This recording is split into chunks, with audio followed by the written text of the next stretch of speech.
Little child, dry your crying eyes. How can I explain the fear you feel inside? Because you were born into this evil world where man is killing man, and no one knows just why. What have we become? Look what we have done. All that we destroyed, you must build again. This is the Community Solutions Podcast. Jason Bradley, Andrew Richter, deep in our underground bunker. Always the teacher, never the student, coming at you every week with a brand new curriculum of freedom and just good, historical, accurate information. Agendaless stuff, right? Is that a word? Agendaless? I like that. I like that word. We make up words. We make up things. That's here. okay. Take two words and make them up. That's what we do. Jay? Yes. Joe DiMaggio's streak is going to have to start next week. Okay. Because I do not know the answer to who. What was it called? When the Children Cry. When the Children Cry. That's Prince, right? No, that's When Doves Cry. Oh. That's something different. You don't want to mix these two together. Yes. I know a lot of crying songs, but I don't think I know that. I don't think I know that. Jamie's crying. Right. That one song, yeah. Oh, come on. This is from White Lion. White Lion. Yeah. Really? Way back, 89 was that? I don't know. Anyways, we've got a lot of crying children, I think, I think a lot of crying parents, too, when they figure out what the governor's plans are going to be concerning school. But we'll get into that. A lot of crying educators, too. Oh, they're not crying. Wow. They're getting paid. Well, they'll have to go to work once a year, so they might be crying about that. Jay, yeah. We are in the July 20th range right now when we're recording this. And as you know, important things happen on every day. And we did history lesson about 2 months ago. And we're going to have our little revival of history lesson today. And I know you have a little fun Hollywood Squares game or something you want to play. Yes. And so we're going to jump right into it. Okay. There's no time to waste. Okay. I don't know the damn song, so let's just dispense with the formalities. Exactly. It was what was it called? When the Children Cry. When the Children Cry White by Lion. the Cowardly Lion. Okay, Yes. fine. So that's over with and done with. I don't know. We will add that to Spotfly, which I'll sign into one of these days. I think I did once. Yeah. Now, Jay, looking back on history in the July 20th range, okay, do you know, okay, what happened? Today is July 21st that we are recording this. Yes. 2020. July 21st, 1861. Jay, Ooh, now you know That's I'm a like Civil War Civil historian. yeah. What happened on that day, July 21st, 1961? So bad with dates. That wasn't the Battle of Gettysburg. That would be in 1863. 1863. See, I'm no good with dates. Okay. I'm good with... You know where the war started, at Fort Sumter. Yes. The first major battle was called Bull Run. Yep. At Manassas Junction in Virginia. That was that date, July 21st, 1861, the day Stonewall Jackson's legend was born on Henry House Hill. And the Union troops were near victory several times. And the Southerners under General Beauregard and under General Joseph Johnston were able to hold off the Manassas Junction actually wasn't that far from Washington, D.C. Maybe a 15 miles maybe, which took a while. Not like they took, light rail or something to get there. So that was July 21st, 1861. Beauregard. You don't really hear that name anymore. It's a fine Southern name, but... yes, Beauregard Duke. Yeah. You know, Beau Duke. His real Right. name was Beauregard, and that's where Beauregard. they got the answer from. Let's do a little sports. You know, the original, the Twins, the Minnesota Twins, were the original Washington Senators. Yes. Now, July 21st, 1923. Can you tell me what happened with the Washington Senators? Oh, goodness. Oh, come on, Jay. You know this one. I don't know this one. It's in the middle of a season. It can't be anything too amazing. No, It was. In Yes. fact, the Senators had, at the time, they had the greatest pitcher of all time. And he had a great accomplishment this day. The first It was time a ever. perfect game. Close. Perfect game in the 20th century is actually Cy Young in 1904. Walter Johnson, the great pitcher for the Senators, 417 career wins. Related to Walter Payton. Exactly. Yes. Okay. Walter Johnson ran for Congress. I don't know how many people know this. He was a good friend of President Coolidge. He lost in 1940. He lived in Maryland. Walter Johnson became the first pitcher in baseball history to record 3,000 career strikeouts that day. In fact, he held the record of strikeouts all the way until 1983, until Nolan Ryan surpassed him. And, of course, Ryan has a record that'll probably never be touched. So that, Probably not. July 22nd, 1937. 1937. Now think about what was going on politically then. Oh, yes. Very big political Was, event happened the that Great day. Depression back in those dates I'm okay with. Okay, but something yeah. the United States Senate rejected a certain piece of legislation that day. 37. Let's see. It would have been the was that Roosevelt's third term? Second term. Second term. Okay. 36 he was selected the second time. Goodness. Yeah. Okay, they rejected his court packing scheme. His plan to enlarge the Supreme Court from 9 to 15 members and force members to retire at the age of 70. Yes. That was formally rejected very handily by the United States Senate on that day in 1937. As it would be today, unfortunately, if things go Joe Biden's way in the election, they very, very well may get that accomplished. Possibly, and I think you're going to have 2 to 3 openings in the next 4 years, no matter who is the president. Ginsburg is not going to make it another 4 years, I don't think. What is she, about 80, Breyer, 88, I wanted to see. Breyer's about 82. Yeah.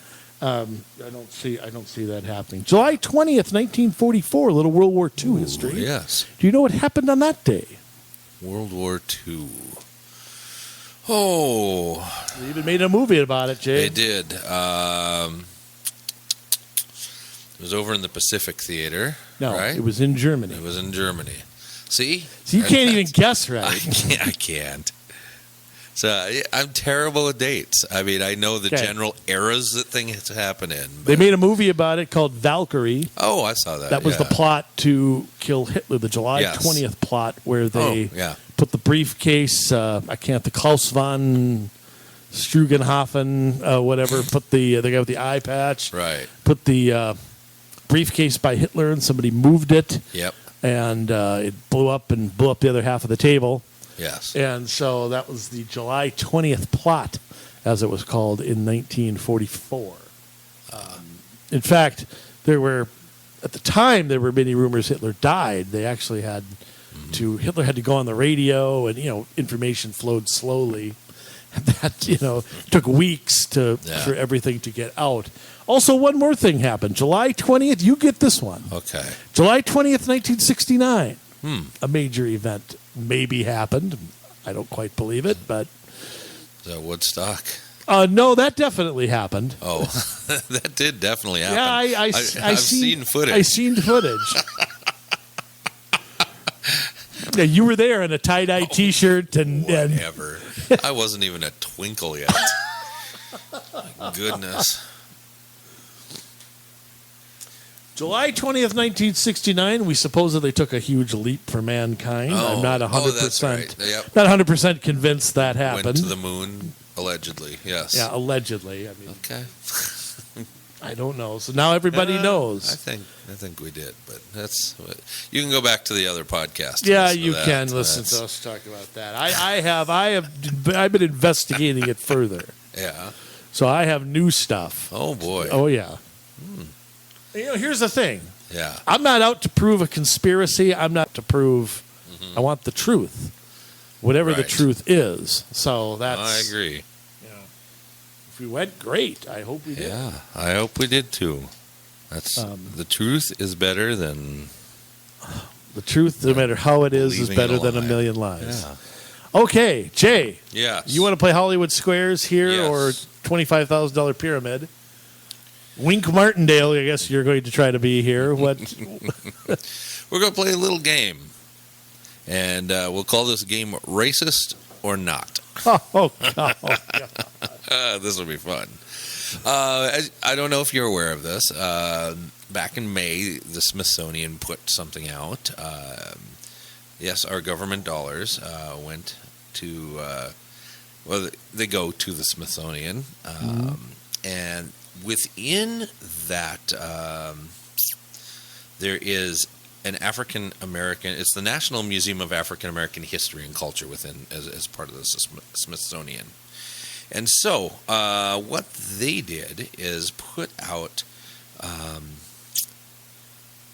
aspects and assumptions of whiteness and white culture in the United States.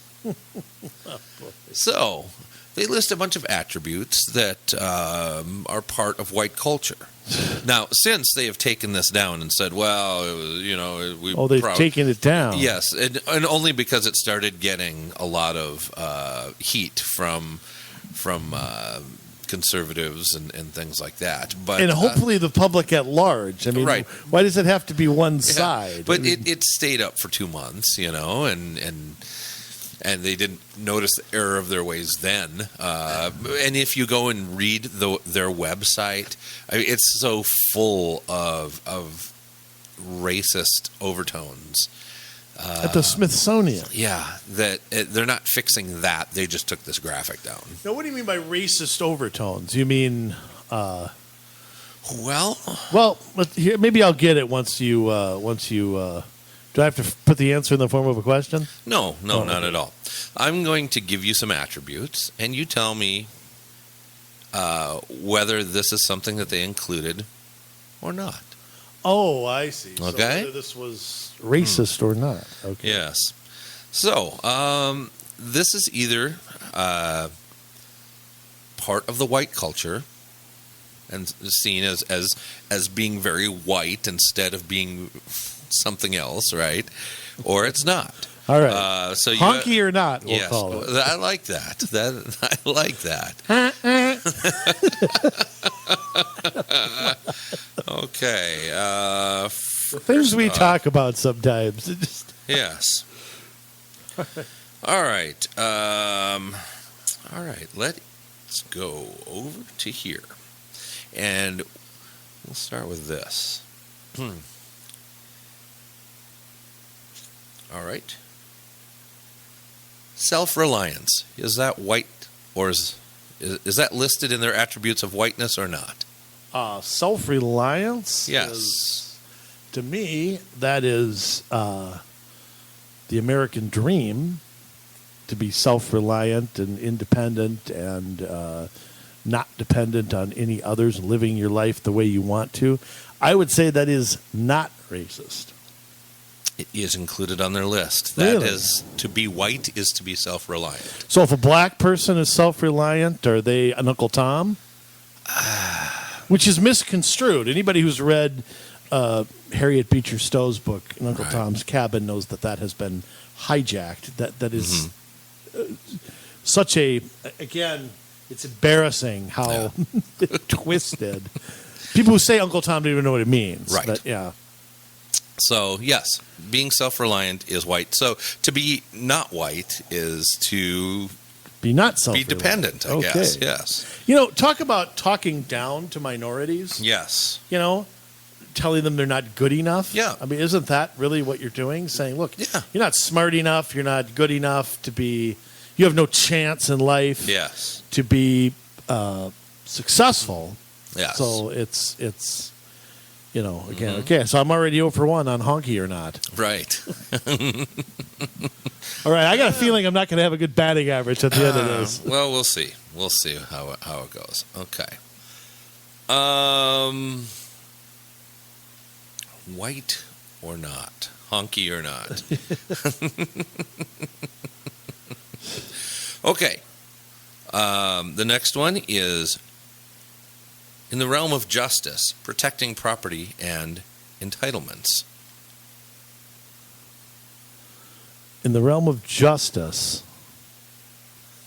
I think protecting property again is in the Constitution. Mm-hmm. I would say that is not. Well, then again, I know how the Constitution is viewed by certain segments. I would personally say no, that is not a racist concept. Private property is recognized throughout all races, and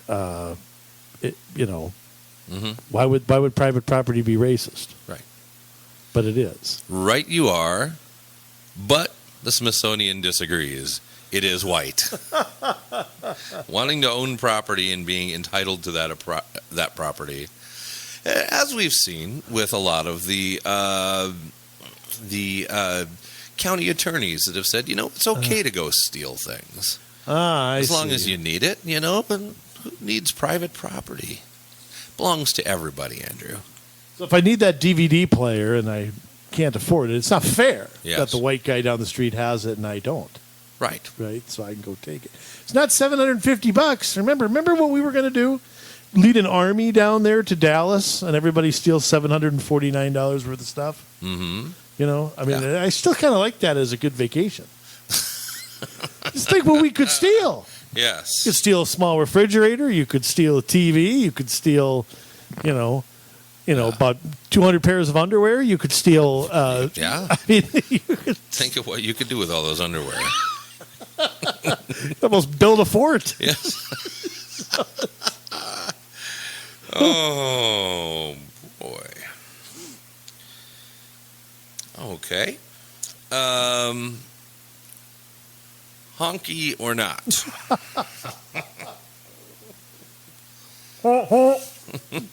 Duck call. Yes. Decision making. Well, decision making implies free will. And we know that certain people don't like certain opinions. Now, in my world, decision making is always best made at the individual level. Mm-hmm. People have the right to make bad decisions. They're called negative rights, which nobody talks about. I would say that is not a racist concept. It's not. But the Smithsonian says it is. Apparently minorities don't make decisions. I guess not. So they have decisions made for them, yes. Where they're going to live, where they're going to what they're going to eat, where they're going to, Isn't that good? Oh, that's funny. I'm not good at this game. No, you're not very good at this Imagine in Jeopardy, I'd be negative. What would I be now? I need a daily double here to boost this. Oh, goodness. Okay. Next. Our pastries. Whiteness. Yes. Eating pastries. So like a Bismarck? Yeah. Okay, that's. I guess that would be, Otto von Bismarck. We're not naming it after a black guy. So eating donuts. Well, as you can see, I've eaten many a donut in my life. Not so much lately, but I never thought about race when I ate a donut or anything of that sort. So I'm going to say that is not a racist concept. You are correct. They do not list that one. So really? Yet. Oh, okay. How about being polite? Honky or not? Well, I would guess good manners transcend all races, all genders, all 26 of them. I can't imagine how being nice and respectful to somebody could possibly be seen as racist, but I'm guessing I'm wrong. Being polite is a sign of whiteness, yes. Really? Yes. Just a little, so minorities should be mean, is what they're saying. Yes. You got to get that inner honky out of you. Mm-hmm. And be as mean as possible. Be mean, yes. How about honky or not? Planning for the future. Planning for the future. That is such a wide scope of what you're going to have for breakfast tomorrow or what you're going to do for a career. Could be anything. I think planning for tomorrow is something everybody has to do, whether they want to or not. I think whether they're black, white, green, purple, red, yellow, whatever, I think planning for the future is essential in life. And I'm going to say it is not racist. Yes, it is. Really? It is as white as can be, Andrew. Huh. Wow. So what are you saying? That minorities all live day by day and are nomadic and can't... kind of fly by the seat of their pants with no goals in life? Yeah, that's kind of what they're saying. You couldn't have a more racist statement than that. Yeah. That's beyond racist. Absolutely. How about soap, Andrew? Oh, boy. Well, we all got to clean ourselves, don't we? I mean, soap is what? Stuff I buy is 69 cents at the grocery store. I think everybody should be able to afford that, for God's sake. I'm going to say good hygiene, cleaning yourself is also essential to life and liberty in the pursuit of happiness. I'm going to say that it's not racist. Kind of got this one right. Oh. It did not make the Smithsonian's list, but it did make another list out there that soap is racist because of the traditions of it coming through England and Europe, and that soap makes you clean and makes things sparkling white, and whiteness or cleanliness is next to godliness, which then makes white people supreme. But it's not part of this list. It is included somewhere else, though. So okay, you got half credit a different on that list. One. Yeah, okay. It did make a different list. There's lots of lists going around, Andrew. Guess so. Yes. Work before play. Is honky or not? Before play. Well, you got to eat your Brussels sprouts before you eat your ice cream. I think work before play. I think if play comes first in your life, you're going to be in trouble pretty quickly. So I would say, and I think that transcends race. I think if a white person had that attitude to be just as detrimental as a minority, I'm going to say that is not a racist concept. Not according to the Smithsonian. Really? If you work before you play, you're white. If you are a minority, you're just sloughing off all the time. Oh, okay. I didn't know that. Yeah. You might get around to work at some point. I'll tell some coworkers that tomorrow. Hey, you're supposed to play, not work. Yes. All right, let's try a couple more of these, and then we'll move on with our subject for the day. Emphasis on the scientific method. Well, I don't know what the scientific method is, so... Well, that's where, you're using science to prove something is true or not true. I see. Well, we have a lot of opinions on science today. Yeah. I think that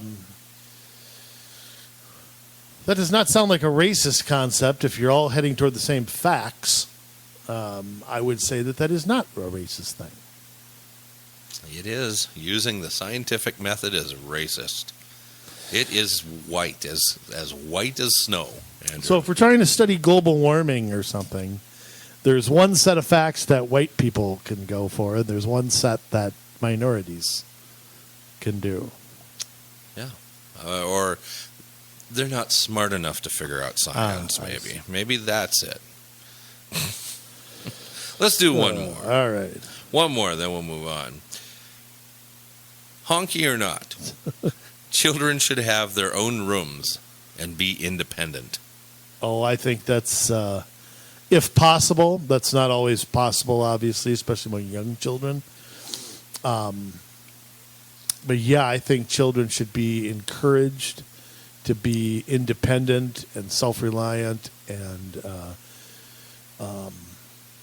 be the best they can be, whatever direction life takes them. I think that's essential. I know my mom and dad pushed that on me and my sister, and always carried that with me, and not to be part of a group, not to be... I don't mean not working well with others. I mean, it goes back to the self-reliant thing, independent in my book. I'm sure that's considered racist, but I would never in a million years. I would consider that good parenting. Yeah, that's. But I don't think kids who like have a bunk bed when they're younger is not abnormal. Right. And it is. I mean, I'm sure all races have done it. Mm-hmm. So, Yeah, well, that according to this group here, it is honky to put children in their own rooms and have them be independent. Now, why is that? I don't know. There's lots of white kids that grow up in rooms with their brothers and sisters. And of course there are. It's ridiculous. I had friends when I was a kid that had bunk beds when they were in elementary school. Maybe they had their own room later when they were teenagers, but... And likewise, there are minorities that have either small enough families or big enough houses that the children get their own rooms as well. Of course they do. So are they sellouts then if their kids have their own rooms? I don't know. But as we're going to find out in some of our upcoming podcasts, we're doing some research now into some groups like Family Story and some of these wonderful places that are trying to get rid of the nuclear family. And it has its roots in critical theory, critical race theory, and critical gender theory and things like that. And we talked about that. I think it was the last podcast, or it was the one on socialism. Is that the last one? I don't remember. No, that was a couple ones ago. Okay. I think. Anyways, and so there is a concerted effort, because really faith and family are the last two bastions standing that they have not infiltrated and totally torn down. They've come after education. They've come after entertainment. They've come after business. They've come after the media. They've come after government. And so we really need to make sure that we defend those two. And, it would be nice if we step back into the arena on the others as well. Huh. This is a coordinated effort, so it's sad. sad. And here's the thing: why would you want to take down the nuclear family? Why wouldn't the nuclear family be the goal for everybody? Exactly. Why wouldn't go back to the Great Society. You tell me. Yeah, the Great Society is what began breaking that down. Yeah, began destroying that. Was that concept of, I always say, I don't think it's too far to say that started eliminating the black father. Right, took the father out of the home and offered, social benefits for them to be separate. Yeah, exactly. I mean, you didn't want to be good times. You wanted to be to get the free stuff. The father had to be out of the picture, which is detrimental to the kids. It's detrimental. I mean, whether parents stay together or what, every child needs two parents. Mm-hmm. I believe a mother and a father, just because in my experience, I can't. The things I got from my mother and the things I got from my father were nowhere near the same. Right. And I kind of bristle at the idea that it doesn't matter. I don't want to say it's different, but I can't imagine not having one of them. Mm-hmm. That's what I can't imagine. So, and my parents happened to be together till my mom passed away, but I just, the kids who don't have that, I mean, you're starting life, behind, period. Mm-hmm. They just are. And it's just sad to see how many kids are in that boat. It's just, I don't know what to do to solve it, because it's going to take cultural changes, behavior changes. It's going to take leaders who aren't afraid to get criticized or get called names. Political correctness is going to have to get thrown out the window, mm-hmm. and I just don't see absolutely. that. I just don't see that happening. I just don't. I don't see minority leaders challenging their own people to change their behavior. There are some. There are a handful who are marginalized, but for the most part, and I've said this on previous shows, Jay, if you listen to Reverend Jack or Reverend Sharp or any of these other so-called civil rights leaders, they don't have any clue how to solve these problems. They have no ideas. Oh, no. For 50 years, they've had no clue as to how to solve problems like unplanned pregnancy and high school dropouts. Mm-hmm. And I mean, if they had a plan, they've had 50 years Yeah. to put it out there. And so I don't see anything changing until that's done. No, and when you have over 80% of Planned Parenthood set up in minority communities, and you have no pushback on that from these so-called civil rights advocates, you're going to see the family continue to suffer. And I don't understand it. I don't understand why. Here's the thing, and we'll just wrap this up real quick. But if you're 18, 19, 20, and you don't have a high school diploma, and you're a parent, you've got so many strikes against you to succeed. Yeah. I'm not saying it's impossible, but why does it it shouldn't be impossible. We shouldn't get to that point. Right. And by the way, that transcends race. I mean, there's plenty of trailer trash out there, pardon the term, but there's plenty of irresponsible people in all cultures. And to me, if you're 19 or 20 and you have a kid and you don't have a high school diploma, you don't have an education or anything like that, you how do you ever get ahead? Yeah. I mean, you may someday, but I mean, it's just, you see, it's normalized now. There's no stigma to it. There's no, and look, I don't want to ostracize people for their lives. People make mistakes. I get it, but there has to be consequences, and unfortunately, the consequences just transcend everybody. So. Yeah, well, I believe, by using places like Planned Parenthood, they have tried to find a workaround to that, and it's not a good workaround. No, the workaround is to kill somebody. Exactly. And not, a show for another day, Jay. Yes, it is. But children. Speaking of education, yes. The school is going back in September, Jay. Are they? Are they really? Well, we're supposed to know soon. I'm not sure we'll have any answers, though. I just, for some reason, I don't buy that a decision will be made next week. But I'll tell you, the teachers sure don't want to go back. Well, and let's look first, if we can. I don't know if everybody out there is familiar with the state of California. I mean, obviously, you're familiar with the state of California, but their teachers union the put People's out a Republic really of California special list of demands in order to go back to work. They did, huh? Yeah. Wish I could have done that to my work. Yeah? I'm not coming back, and I'll just sit home and get paid until all my demands are met. Yeah. How about that? That would be quite the position to be able to put yourself in. What kind of demands do we have in California? Well, like I said, they put out a whole 17-page letter with a list of demands. Let's see here.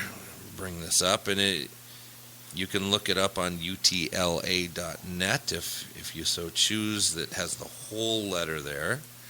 And there are things they want to test 100% of symptomatic individuals, and have clear, specific, and consistent guidance from public health officers, and things that seem very much about COVID-19 and staying healthy. Contact tracing and all that kind of stuff. But they go a little deeper into things. They would like a federal bailout. Oh, is that the HEROES Act or something? Because no, they need it. They say that they annually require nearly $1 billion in general fund transfers due to the federal government's failure to meet its IDEA funding promise. So many experts are calling for at least $500 billion in additional federal assistance this year, and a commitment to continue support over several years. $500 billion. Yes. Well, where's that supposed to come from? The Fed going to print that and buy that up again? Probably. By the way. Yes. Have you heard of this coin shortage thing? Yes. Now here's our Federal Reserve. Okay, Yes. they print paper money all over the place. Yet they stop the mint from making coins. Yes. Having the opposite effect that they is this their way to control inflation? Not put change out there? I wonder, if or it's even worse, I have wondered, is it their way to get people away from using cash and onto an electronic? Oh, yeah, where everything can be tracked. Right. Right. And then they could eventually do away with the dollar and everything would be online. So I don't know. There is a cabal that has wanted to get rid of, paper money. The debate about that goes back to the beginning of the country. But right. Hard money, gold and silver, and we make it out of nickel now. Yeah. Has always been part of our currency. And you could be right. It could be an effort to, but to me to expand one thing and restrict another inside that little window. Right. Is just strange and confusing. I just it's. Yeah.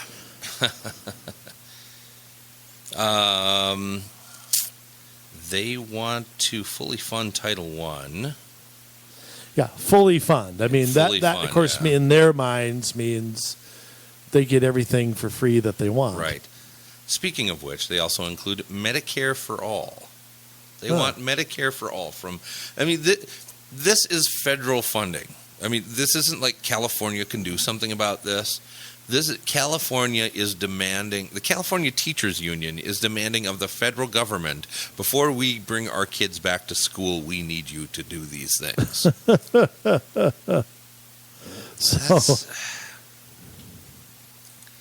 Yes, it's state support. Of course, they need funding from the state. They want a wealth tax. A new tax on unrealized capital gains to California billionaires, only 1% a year until capital gains taxes are met. This would generate an estimated $10 billion a year initially. Of course, to be spent on education. Of course. Don't they know that Silicon Valley, they all have accounts in Florida and in Texas, and they all have an alternative residence somewhere? Right. The Bahamas or the Caribbean, there's always... They also want a millionaire tax on top of that wealth tax, where they add a 1% surtax on incomes over $1 million a year and 3% for over $3 million a year. This would generate an estimated $4.5 billion plus a year. Until those people get out of California and they don't get anything. We've seen that with an exodus. We've seen that California is projected to lose 1 or 2 electoral votes in the next presidential round. Because everybody's leaving and all your rich people are going to leave too. Yeah, the same thing's happened in New York. You've seen New York go from the busiest, really the economic epicenter of the world, really was New York for the longest time. Now, they've had, how many states surpass them now? Florida, California, Texas. Right. Who knows what it'll end up being? It's a joke. You'd think that taxing the billionaires, well, it all sounds great. It has the opposite effect many times of what is planned. And, of course, that has nothing to do with educating kids. Yeah. Here are some other demands that they... Now, this is all just to bring the kids back in September. Yes, these are the demands they're making to bring the kids back in September. Of course, in 2021, they'll have a new list. They'll have the billionaires tax. Right. Yeah. Yes. Well, it'll be the homeless tax. That'll be the only people left in the state. Collecting that. Yeah. These are the other things that they want to bring the kids back to school that have so much to do with education. Defund the police. Police violence is a leading cause of death and trauma for black people and is a serious public health and moral issue. Total lie. 9 people 9 black people died at the hands of police last year. I'm going to tell you In that there were California, more than 8, no, nationwide. Oh, really? And yes, only 9. And a lot of, not all of those were unarmed either. Sure. There are a whole lot more than 18 black people that died last year. I do not think that is a leading cause of death. Yeah. Just saying. Not as long as diabetes and heart disease and Yeah. strokes and things like that are out there. It is a lie. Yeah, but again, we must shift the astronomical amount of money devoted to policing to education and other essential needs such as housing and public health. So again, it's a money grab. Housing security. I don't know if this is Patsy Green's proposal or No, that's Sherry or Sherry Tyrrell. Terrell. That's right. Story from a previous podcast. Okay, There is no safer at home for those who do not have a home. Students need stability, and cities have the power to pass ordinances to prevent evictions and provide rental relief funds instead of just one-time relief, as was passed by the LA City Council in June 2020. Housing can be a human right assisted by the state. Additionally, a Project Room Key has demonstrated sheltering the homeless community is a matter of political will, not scarce resources. Over 15,000 homeless students in LAUSD need permanent shelter. Now, Project Room Key, I don't know what that is per se. I haven't looked it up, but you've heard about in San Francisco they've started putting the homeless in hotels, right? They did that here too. They did that here too. Hennepin County. Wow, I don't know if I remember that, but definitely. Oh, they did it during the riots, right? They did it, I believe, during then and first during the pandemic. Okay. Yeah, they did that, and I guess the hotels are trashed. There's crap figuratively and literally everywhere. There are sexual assaults happening. So it's just like the rest of San Francisco. Yeah. It's just Well, that's an average day. hotel there. nightmare. Well, for two. I mean, if you're not paying for something, and you won't be charged if something happens. Yeah. You have no incentive to control your behavior. Mm-hmm. So, hard lesson once again to be learned. Yeah. And look, some people you can't help no matter how much money you throw at them. Mm-hmm. It's just, right. unfortunately, that's just the truth. Watch Dr. Phil. Yeah. There's just no way. Some people are just beyond help, and it's sad. And you try, and we have a million resources out there for people. The idea people can't get help is a lie. They're just too effing lazy. There's just no other explanation for it, or they don't want to change. Sometimes mental illness makes it difficult. Not that the resources aren't there, but they just don't have the mental capacity to figure it out. And they don't have the family behind them either. They don't Yeah. have other good people behind them. But again, I'm a believer that if you want something bad enough, you find a way to do it. And yes, mental health, despite my skepticism of it, is a real issue for some. Yes. But again, I still feel you have a million options. Yeah, If there's you social want- workers and things like that. But if you have severe There's schizophrenia churches. or whatever, I don't know. There's free clinics. There's Well, none of the churches in California are open. okay, but under normal circumstances, yeah, I guess so. All right. You can go protest though. Yeah. All right. We'll zip. There's 3 more. We'll zip through these Right. last 3 demands of the California Teachers Union. Paid sick leave. Hey, they solved this. Parents should not have to decide between staying home with a sick child or going to work in order to be paid. All cities within their school district boundaries should follow the LA City Council's lead and require 10 additional sick days and expand those sick days to require it of all businesses. Okay, well, 10 days doesn't equal a school year, so What are they going it's to a do? 2-week Yeah. solution. Right. 'Cause they've yeah. already said they don't want to open. So what are they going to do? Well, but see, they don't look. With all due respect, they're going to make their list of demands and leave it to somebody else to figure out. Yeah. I mean, they're not. I mean, I see the social media stuff all the time. Well, what do you want to do? if Yeah. you don't want to go back to school? Tell me. Mm-hmm. Tell me what your solution is. They don't have one. Right. They don't have to have one. Right. They could just sit and bitch. Mm-hmm. You know, pardon the language, but they can. So, I mean, I think that's what you're going to see. 10 sick days doesn't do squat for an average family. No. Another thing they want to do is a charter moratorium. Previously opened publicly funded charter schools drain resources from district schools, and many have double-dipped during this crisis by taking federal small business bailout loans, even though the state funding did not decline this school year. Well, prove it. In addition, collocation adds students to campuses when we need to reduce the number of students to allow for physical distancing. So they want to get rid of charter schools. No surprise there. No. Get rid of the competition because they Absolutely. stink. And again, huge fear, I think, of these school districts is that people will stop and go, you know what?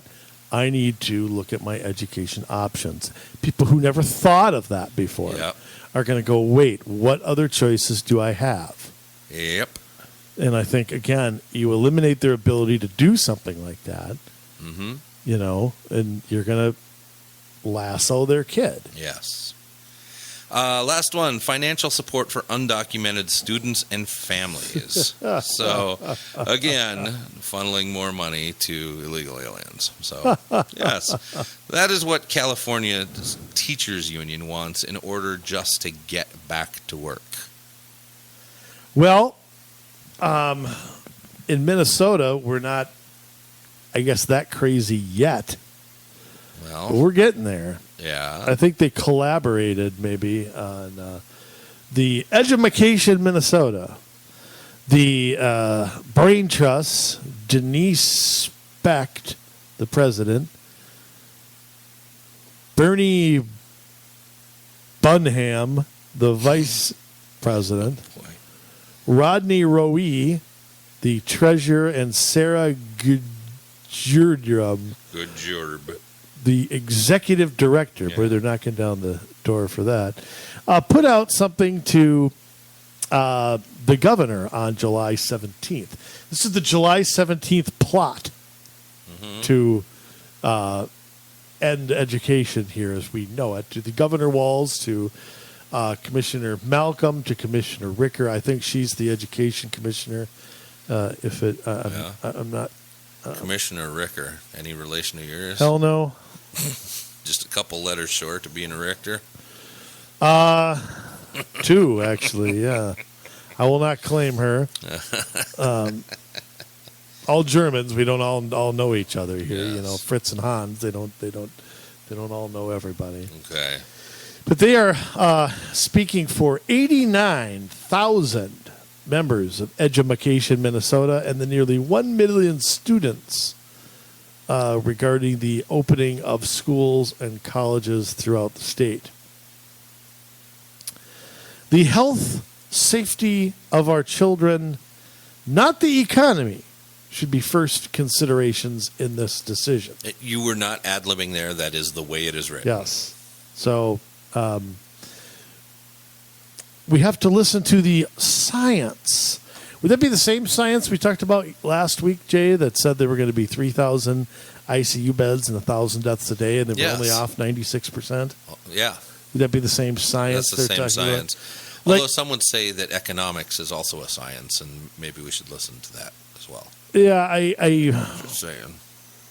no, economics is social studies. Is that what Remember, it that's is? its social studies. That's social science, is it not? If we don't have the money, resources, and staff to do it right, we just can't open. I just can't. Furthermore, teachers, paraprofessionals, bus drivers, cooks, custodians, clerks, school nurses, whatever, child care workers, whatever, must be at the table bargaining for these decisions. So a cook who can work in a restaurant somehow can't work in a school, which is interesting logic. Yes. Of course, they next go on by sucking up to the governor, the great work he has done, even though he's been completely off Yes. in anything he's predicted. If we want school buildings to reopen and stay open, we also have to address the radical and social inequities that plague our system. That needs to be done at a minimum before we go back to in-person learning. So we have to end all of this before we ever even think. We've got, a month and a half, Jay, to end all of that before we even think of going back to in-person learning. Your kid can't go to school. Yeah. You're a 5-year-old. Okay, or in your case, what's your youngest? 9, 8. Yeah. Your 8-year-old who probably has no clue. It's an innocent kid, has no clue, not a drop of hate in him. Right. Cannot go back to school till we address every single inequity and racially and socially that plague our system. Look, my nephew's 8. Almost 9. Yes. Okay, so he can't go back either, Jay. So he's in the same boat your son is. Oh goodness. We have to solve the world's problems, and what are we going to do on Labor Day? Say, hey, guess what? We got her nailed. Let's invite him back in. No, we got really 2 weeks. Kids couldn't learn. Kids weren't learning last year. Remember, that's what they're basically saying. Well, there's some truth in that. There is some. It's just not possible. No. Then they got their bullet points. Yes. Listen to the science. The science. This needs to be based on a preset of data points as infection rates, documented declines in the number of positive tests over a 2-week period, or other appropriate predetermined measures. So let me translate that. Once again, we're not talking about deaths. We're not talking about ICUs, which is all we were talking about a few months ago. We've now shifted to cases. Yes. Now cases are the big deal. So if there's positive, what I interpret that to mean is if you're in the Robbinsdale district and there's a slight uptick in Robbinsdale of cases, the schools need to be shut down for 2 weeks. Yeah, that could be what they mean. Teachers, they can go to the grocery store in the meantime. Right. They can go to a restaurant. They can go get their hair cut. Sure. They can go, whatever else. They go on vacation. They can, go to the gas station. But you can't enter a school building if there's any cases. Oh, no. Put in place the infrastructure and resources to test, trace, and isolate new cases. Haven't we been doing that? I'm just kind of curious. Yeah. That's all we've been doing. We haven't been doing serology tests. We've just been... Not enough. You got it or you don't got it. It's like our game show at the beginning. Real disease or not? Yeah. No kidding. Yeah. Yes. There must also be a strong paid leave policies and guidelines so educators and parents can stay home if they're sick, caring for a loved one, or at high risk. Now, that's a big window. Yeah. Wow. My temperature's 99.7. Are you going to stay home for 2 weeks every single time that happens? Are you going to get a test every week? Caring for a loved one or high risk? That's a pretty wide range of things, isn't it? Again, this is like the California one. Right, but they're talking about parents getting sick leave as well. Right, but if you look at the teachers, staying home if you're sick, caring for a loved one, or at high risk, that could eliminate a third of the teachers. Could. Are we supposed to pay them then and bring new teachers in? Oh, they're not going to like that. Well, just scab teachers. Yeah, well, unless they're paying union dues. Long-term subs. I don't know. Deploy the public health tools that prevent the virus's spread. This includes hand washing stations, sanitizer, cleaning supplies, masks, face shields, and other protective equipment, as well as stringent cleaning and disinfecting procedures. Now, come on, these are kids here. They have hand washing stations already. Don't they? In every bathroom and in every science lab. It's called a sink. Yeah. If PPE or disinfectant are unavailable because of funding shortfalls or disruptions in the supply chain, then the state of Minnesota basically has to give it back for free or dial back all in-person attending in schools. Look, here's the thing. You can't do that. You either go back or you don't. Yeah. You can't do this. You're in, you're out. You're in, you're out. You're in, you're out. That would be worse. That'd be the worst scenario, I think. Hey, guess what, Billy? You're going to school today. All right. Billy goes to school. Next day, hey, guess what? 3 people got infected. You're staying home tomorrow. Oh. No, mom or dad have to stay home. Right. Well, I got to work this out with my employer. I got to find a sub if I'm a teacher or whatever, It's ridiculous. I mean, you cannot build a program on let's see what might happen and let's just adjust every day.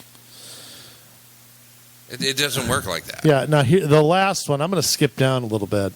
Yeah. Invest. Now, Jay, that's a government word that you and I, government speak, that you and I identify. What does invest mean in your book when somebody from government says it? Oh, that means tax money. Tax money. Invest. So you're going to get a return on this. Invest in recovery and redesign of our schools. These interventions will require more, not less, investment in public health in our universities, hospitals, local and state governments, which have what to do with school, I don't know. Strengthening communities should be a priority in this, and we must upend the policies that have benefited some students while not prioritizing others, especially low-income, black and brown. Whoa, how nice to call somebody brown. And students with disabilities. Yeah, right. Do you know how many resources go to students with disabilities? All of them? And students with low income? You have any idea how much money gets spent on those kids? So many programs. Everything from staff to academics. I mean, the idea that we somehow shortchange kids. I mean, if anything, it's the middle class kids who fall through the cracks. Yes. Just embarrassing to listen to. Hey, and by the way, the money from you'll be glad to know this, the money from the CARES Act passed by Congress, not enough. Yes. Remember, it's never enough. That's right. Schools need billions in additional aid to stabilize. They cannot reopen under any other circumstances. The House passed the HEROES Act. But then, of course, it is stalled in the United States Senate. That's a fancy way of saying Democrats will give us what we want and Republicans won't. Minnesota stands to receive $1.3 billion from the HEROES Act. Minnesota, not schools. Let's keep that in mind. Well, I mean, that is in education funding. Okay.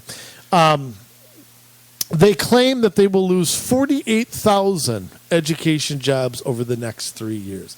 So they have 89,000 members. 48,000 of them will be lost. Really? I don't buy that. Is that kind of like saying that, we don't raise your property taxes, we're going to have to cut police and fire? Yeah, a lot of that. I mean, I'm sure it's a scare tactic. Yeah. The decision of when to reopen school buildings must be rooted in health, safety, and equity, and not based on an arbitrary start date. Oh, I don't know, like the beginning of the calendar year. Let's also seize the moment as an opportunity. Remember, never let an opportunity go to waste. Yes. Remember, these people. A lot of people view a crisis as a good thing, not a bad thing. The burning of the rights tag here. To rebuild our public education systems so that all students, no matter what they look like or where they came from, have access to safe, welcoming, those unwelcoming schools. God, those unwelcoming schools, just have to get rid of those. I'm sick and tired of hearing about the schools in the news that just kick people out. I know they're totally willy-nilly. What the hell? Yeah, Just get out of here. Totally unwelcoming. I mean, move back to your old city. Tired of those stories. Yeah. Go back to Pittsburgh, kid. So there's the demands from our friends at Education Minnesota. Well, that's something. Now the governor has been, and again, I have a problem with him being the one who gets to decide all this. Yes. At the same time, my gut, Jay, and think about it. Think about it.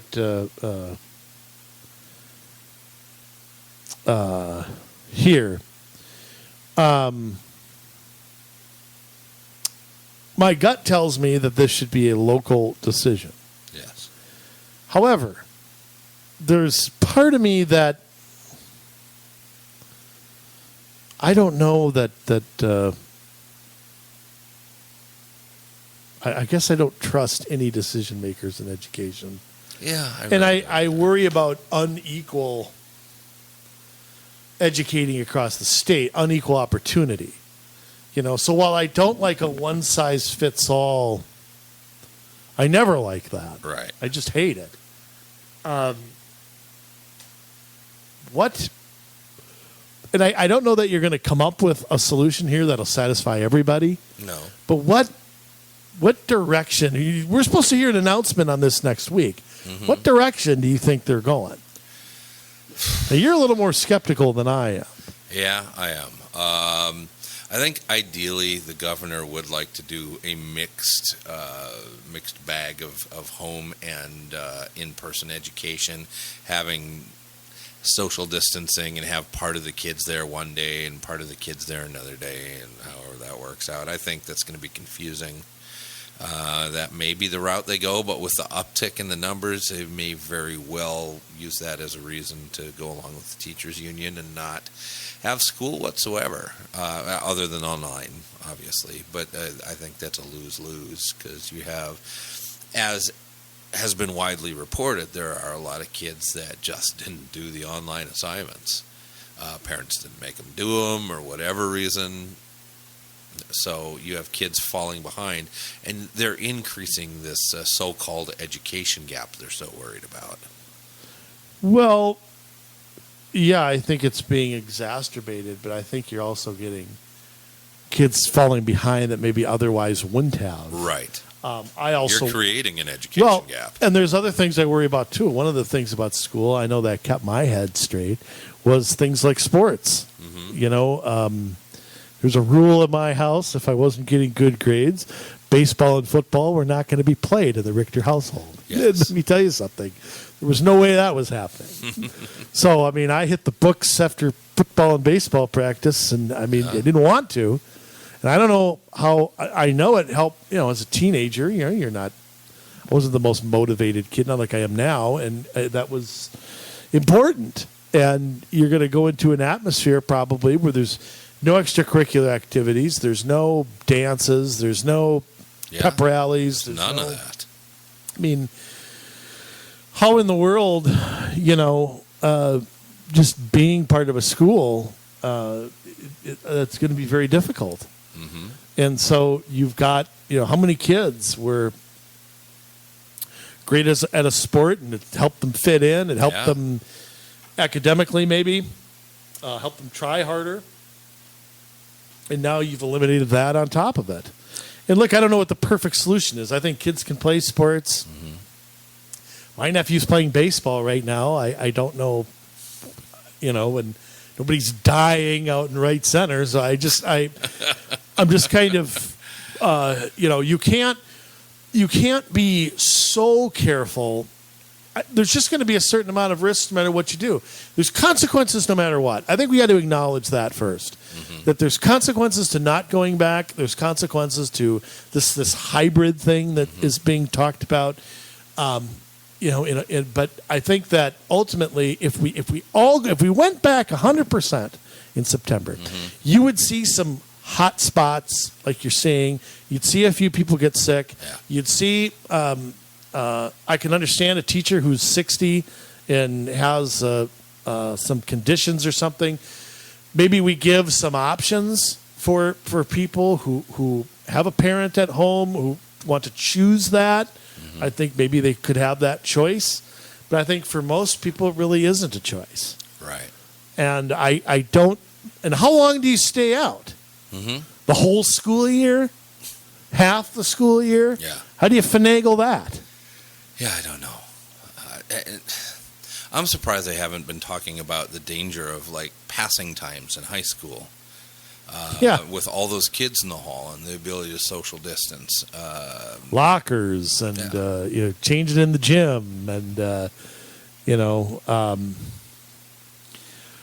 teenage romance. Which is going to happen no matter what you do. Yeah. I don't know that passing somebody quickly in the hallway is as high risk as some other things. Oh, they're busy talking and yelling and stuff, though. I mean, you ever walk through a high school hallway? I spent 4 years doing it. It's loud. That. Yeah. It's loud, but it's not very long. No. I usually made it racing from one class to another. So, it was that way. But I don't trust these individual school districts. I don't trust anybody in St. Paul. I certainly sure as hell don't trust the governor.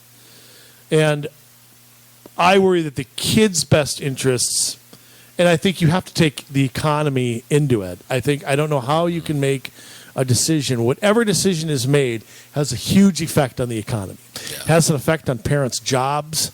That is the economy. And the idea that the economic part of it's kind of like reopening. You can't tell me that you can't tell me science said that on June 1st you couldn't open restaurants indoors, but on June 10th you could. Right. I still haven't seen the evidence on which that was based on. And I can tell you why. It was based partly on politics, partly on we got to get these open, and otherwise we're going to lose them all. And it was maybe partly based on lowering hospital stays or something like that. I'm sure that was a factor. I don't see that in the numbers when I look at them. But, the point being that you can't make decisions that affect. This is the whole problem with health people. They don't see anything. All they see is the doomsday scenario. That's all they see. They don't see anything else. So, but the job of, and it shouldn't just be the governor's decision. That's another problem I have. But his job is to think of everybody in the state: employers, parents, teachers, kids, and at some. Not all of them are going to be happy here, but I think I'm not as big of a downer as you are. I think that they are going to go back. I think districts are going to have a certain amount of leeway, but I really have a problem with the legislature not being involved, with a process not in place. I think we deserve to know how these decisions are being made, and we don't. I mean, the truth is we don't. In fact, do you know that recently the governor, who is set to make a mask mandate very soon, if you listened to our episode last week, we predicted that. Boy. Yeah. He actually went to the Republicans and wanted to make a deal. Yeah. That I'll give up some of my powers for a mask mandate. Which is invalid on its face, because as long as he retains the powers, he can go back on any agreement anytime he wants to. It was all...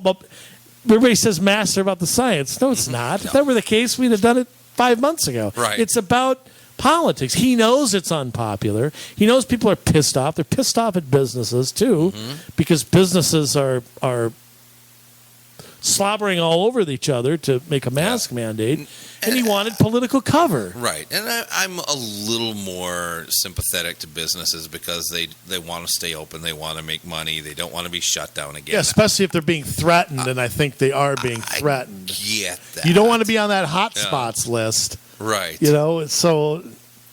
And I get that. At the same time,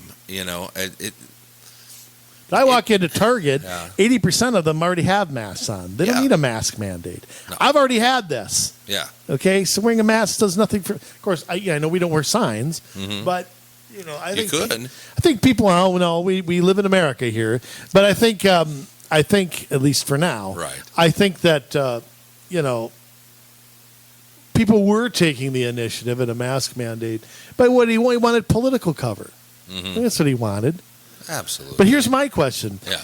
And he wasn't to give up his powers. It was to expand retail to 100% or something like that. There were those offers too, yeah. But here's my question. If the science shows that retail can expand to 100%, why does it need to be part of a political deal? Right. Why don't you just do it? I mean, imagine you own a retail store of whatever. I mean, retail covers a million different things. Yeah. And it's like, okay, we'll give you 100%, but, the science says we can, but we're not going to do it unless the Republicans agree to a mask mandate. Right. I mean, then Walz just does it anyway. I mean, but getting back to the schools, I mean, are we going to put kindergartners in masks? Oh, could you imagine that? Covering their ears by halfway through the day, and You give a young kid scissors, and two of them are going to cut their own hair. That's what happened to me in kindergarten. Not me, but other people. They just cut their. Yeah, you could have masks being thrown at each other. eating glue. That's not good. You know what we need though right now? I mean, this is when the environment is ripe for a disruptor to come along and change the way that we do education completely. Yeah. One where we're not relying on this broken system, one that streamlines education, that makes education more important than social issues in school, one that actually prepares kids for the future, teaching them how to think, not what to think, teaching them how to find what it is they're interested in and helping to move them along that road, allowing them to try different things so that they can find what they like. This is the direction that we need to go, whether it's online or in person or a mixture of the two. I don't know. Somebody has been thinking of this and dreaming of this for a long time, and I think that the time is ripe. It is right. Right now, I think, is the time to start opening this up because parents are looking for something different. Right. I mean, is this too? You're right. I mean, is this where people start re-examining the public school system? I mean, is this where people start going, okay, you know what? I read something like what they sent out in California and what they sent out here and go, you know what, I don't want these people teaching my kids.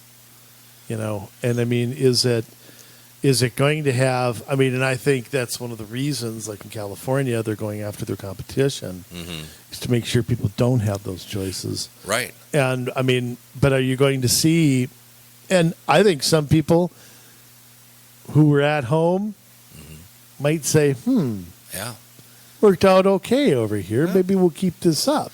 Yeah. I mean, a lot of these public schools now, I mean, they're bringing in, I know we had mentioned earlier Family Story. We're also going to be looking at some of the curriculum coming into these schools through Black Lives Matter directly through the 1819 project, 1619 project, which is just full of lies. Now it would be a good time to have another option. Well, I mean,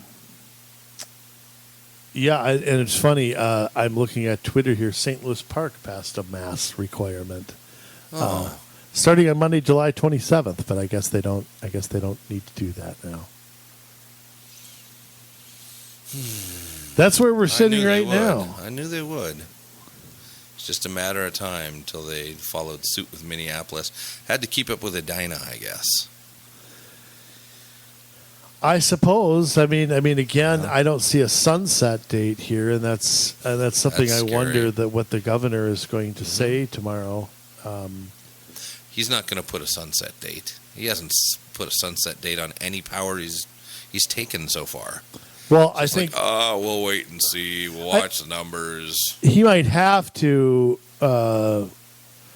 if his powers get renewed. I mean, he won't have to, but yeah, I don't know. I mean, like I said, you're going to, and I think a mask requirement also could have a negative effect on the economy. People, screw that. I'm not going to a bar or restaurant if I have to wear a mask. How am I supposed to do that? Mm-hmm. I told you what happened at the casino to me. Yeah, the lady with the hole cut in it for the cigarette? No, not that. Oh. That I had a Diet Coke in my hand. Yeah. And I pulled my mask down while I was playing a game. It, and yeah. I was holding it.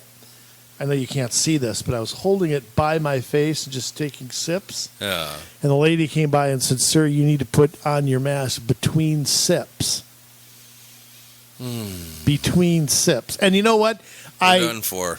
I bristled a little bit, and the lady kind of said, "Look, it's not," and I said, "It ain't on you." I wasn't going to give the worker a hard time. Yeah. Obviously, this lady wasn't the decision maker. Right. And, Indians, the casinos, chief, whoever's the one who decides it. So, unfortunately, it's not up to that person to carry it out. It's up to everybody else to. But I think you're going to see masks required of all kids and teachers all day, the entire time. And I don't understand it. If you're socially distancing, why do you need a mask? Yeah.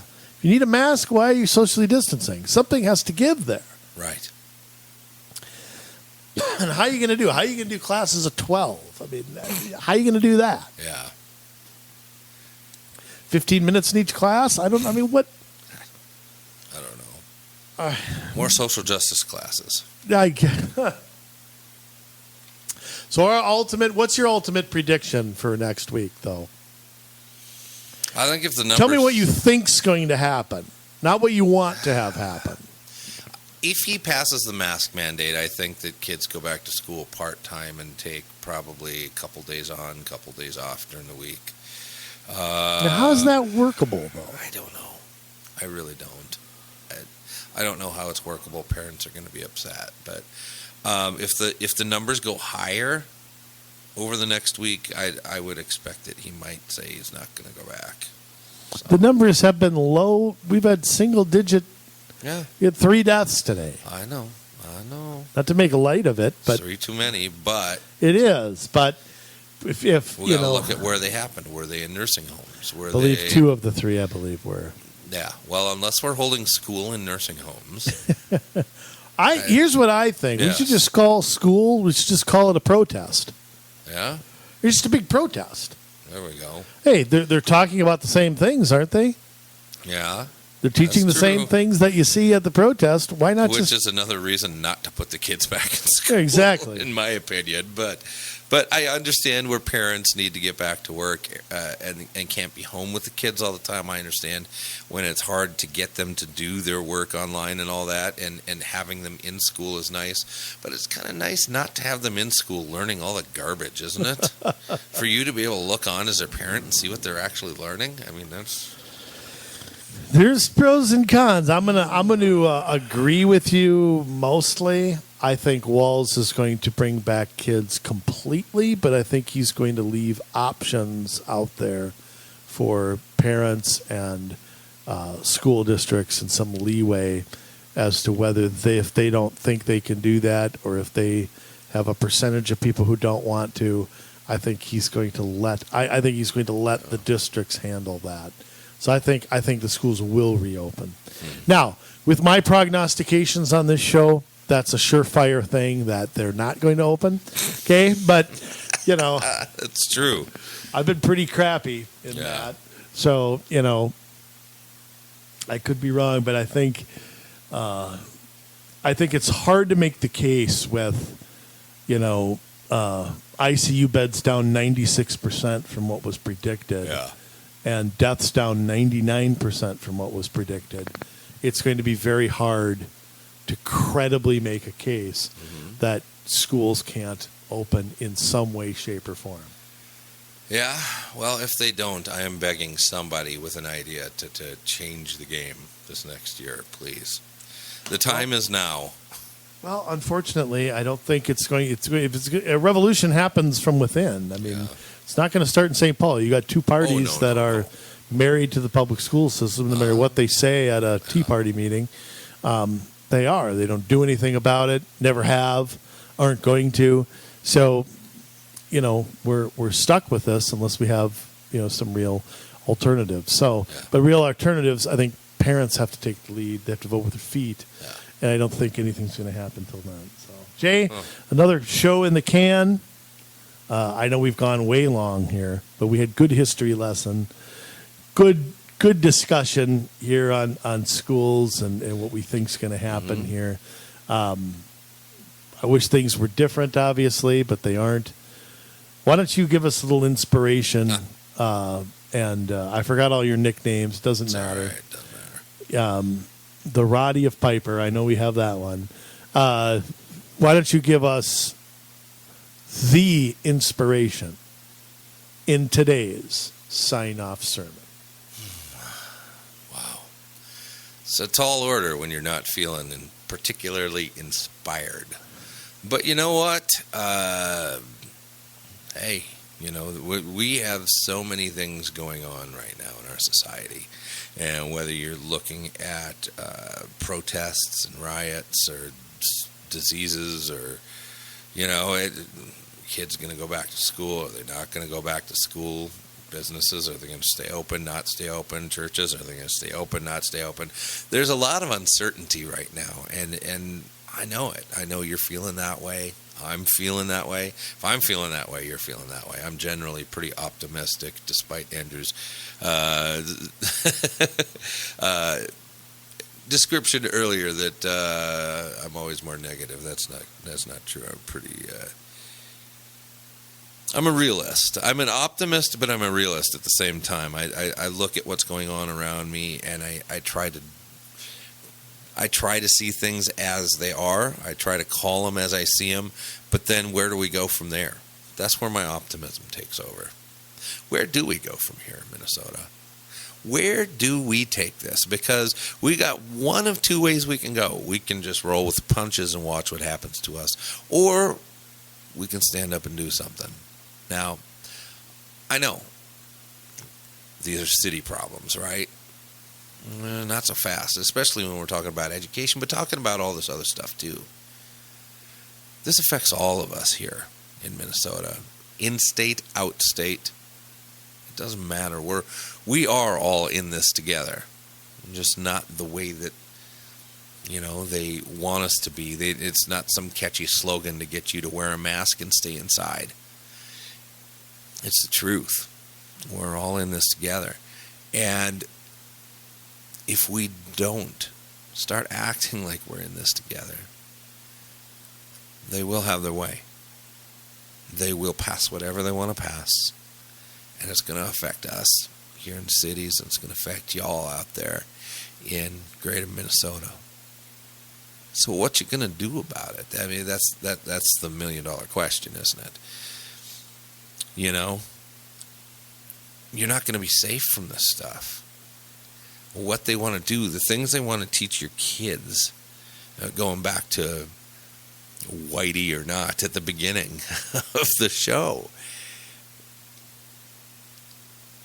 there is a concerted effort to change what our kids learn, how our kids learn, what policies get passed at City Hall, what policies get passed at the county board, what policies get passed in our schools in Minneapolis and St. Paul, when our senators, our House members go to Washington. And it's really pretty sad when you look at the situation that we're having to walk through and wade through. But you know what? The time is over to sit and read something on social media and argue about it. The time is over to see something that you hate on the news and throw your TV dinner at the television set and yell at it. The time is over to hide behind your favorite hobbies. The The time is over to bury yourself in work. Because let me tell you, if you don't start to stand up, you're not going to have a job to go to, or you will, but it'll be a government-assigned job. The time is over because you're not going to be able to afford your hobbies. You're not going to be able to watch anything on TV other than what the government tells you is appropriate for you to watch on TV.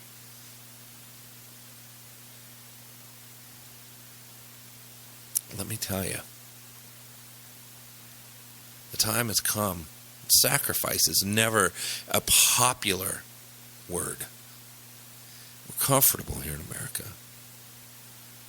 We like our home-cooked dinners, dinner with the family. We like to have our evenings in front of the television. We like to go out on the weekends and do fun things and fish and hunt and go for walks and whatever it is we do. We like to be able to have our downtime, and we like to be able to have our space. What would have happened if that was the thinking during the Revolutionary War? And for some people it was, but there were enough people who decided that I'm not going to allow this to happen anymore. This king is not going to tax us and then not listen to us. During the Civil War, what would have happened? We would have two Americas, for real. Not John Edwards' two Americas. We would have two Americas. We would have the South, the Confederacy. We would have the North. We would still have slavery in the South to this day. Maybe they would have gotten out of it by now, but who knows? They definitely would have held on to it a whole lot longer, and they would be further behind than we are as a nation today. It's because of good people standing up and fighting for the rights of men and women to be free, that our country is as far along as it is. Well, here we are sitting in another crossroads. Are we going to allow this concerted effort of billionaires to pour money into these special interest groups to promote Marxism, to tear down this country, its foundational beliefs, what you and I have believed America was, and why we say, I don't recognize my country anymore. This is the way that it used to be, and it's not this way anymore. That is because of this effort. We don't have too much longer left, a couple of weeks, and all of the filing it shuts down, and you will have made your decision whether you're going to be a candidate for office or not.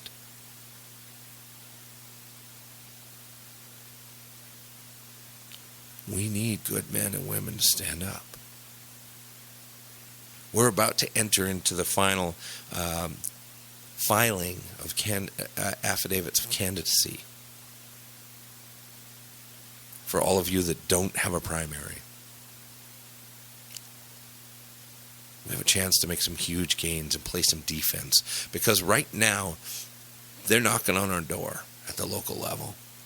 They've got both hands in our pockets from Washington, both hands in our pockets from St. Paul. It is time to defend. We don't have anywhere else to fall back to. Where are we going to go? Fall back to our homes and hope that they don't come and search us out there? That's not an option. The smallest, closest level of government should be the most important with the most power. That is the self. The self, then the family, then the city, school, county, state, and federal government. But we have run so far from what we once were. It's time. Where are my generals? Where are my generals?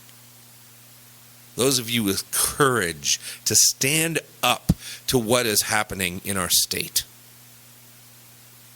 Who of you wants to accomplish something great? The time is now. We are out of time. We cannot sit through another 1, 2, 3 election cycles and think that we are not going to lose our freedom entirely. Even if President Trump wins again, we stave this off for another 4 years, do you think they're just going to quit? Or do you think they're going to come back? Do you think they're going to run to the local races, the state races? Do you think they're not going to go get anywhere they can? Go get wins and get infiltrated into our government. These Bernie Sanders people that want Marxism. These Black Lives Matter people that actually are starting to put candidates into local government. Marxists. Not African Americans, but Marxists. Because they don't want somebody like Alan West, or they don't want somebody like Candace Owens, or they don't want somebody like Larry Elder or whoever that they can't control. Somebody who appreciates what capitalism has done for them. They want Marxists. So it becomes a very simple question, Minnesota. Do you want Marxism? Or do you want freedom? Do you want capitalism? That's the question we're faced with. And you need to make a decision. And what are you going to tell your kids and your grandkids when they ask you, what did you do? What was America like? And what did you do? It's time. Get a hold of us. This is why we are here. We've committed ourselves to stop this. But we need you. Email us at commsolutionsmn@gmail.com. That is commsolutionsmn@gmail.com. Because we can do this together. But if we stand alone, we will hang alone. They will come for us. So we need to stand now. We're going to be back in just another week with another podcast. But between now and then, you have some decisions to make. Are you going to stand or not? We know you can do this because we love you, Minnesota.